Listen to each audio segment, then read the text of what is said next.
Hello,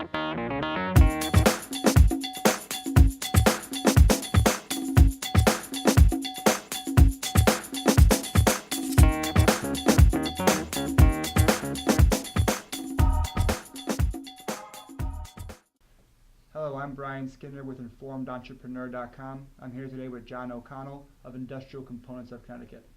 John, I appreciate you joining us today. Oh, no, I appreciate you coming. Would you mind telling us a little bit about your background and how you got started in the industry? Sure. I've been in industrial sales for over 25 years, and I started as inside sales guy, and then I was really interested in the business as it was. So I wanted to get outside and meet with the people and meet with the companies out there, see what they did, see what they made, and so I've been doing it for 25 years. So it's for me, it's really just relationship building with a lot of the end users here in the state of Connecticut. So I understand you sell industrial components from different suppliers locally and internationally. Can you explain to us a little bit about the products that you specialize in and the service that you provide? Sure. We one of our specialties is, or like I call our niche areas, is automated valves. We work with customers in specifying and recommending and purchasing valves. They could be manual valves, or they could be actuated either electrically or pneumatically. They might be control valves. They might use positioners, or just switches on top of the. So we have a lot of the components that go on top of the actuators as well. So what we do is we do automated valves. Right now, most of it's metal-based, meaning carbon steel, bronze, stainless steel. But we also do some PVC and CPVC, that sort of thing. But we like to sell automated valves, and we also do some pressure and temperature stuff. Pressure gauges. We do bimetal thermometers and that sort of thing. And it's all for the process industry for the most part. So that's one of our niche areas. Another one is, of course, we do a lot with steam process. We do a lot with steam traps, pressure reducing valves. We work with customers, again, like we do with other areas of the business, with helping them determine what it is that they need. And we'll do that through a number of ways. It could just be through a catalog. It could be through an energy audit or a steam survey. And once we do that, we determine what it is they need, and we figure out what best works for their application. What happened in your life that triggered you to become an entrepreneur? Obviously, you've been in the business now for a long time. Was there something that occurred to you that said, you know what, I want to be out on my own?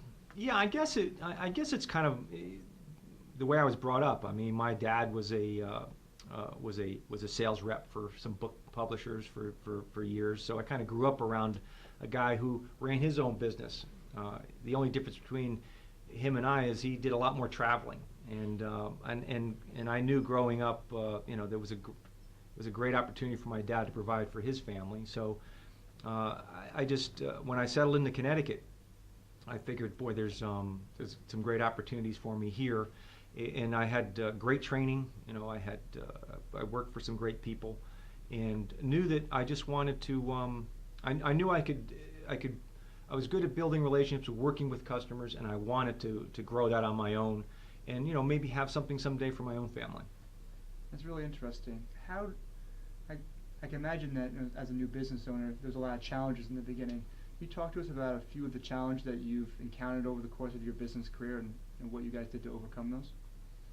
Well, one of the challenges from an industrial standpoint is a lot of industry moving out of Connecticut and the Northeast and even nationwide, I suppose. But one of the challenges for us locally has been to always bring in new ideas, new products to our customers that are still here. And what I mean by that is, they have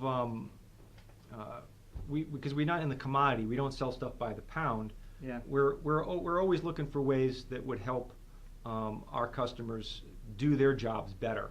more efficiently, production-wise. How can we save them money with their steam process, for example, or how can we help them with valve automation? So those sorts of things.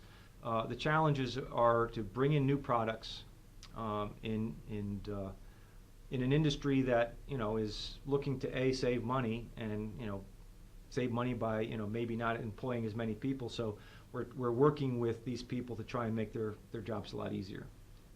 You always read now about foreign competition, how that's changing the landscape of industry, across every sector.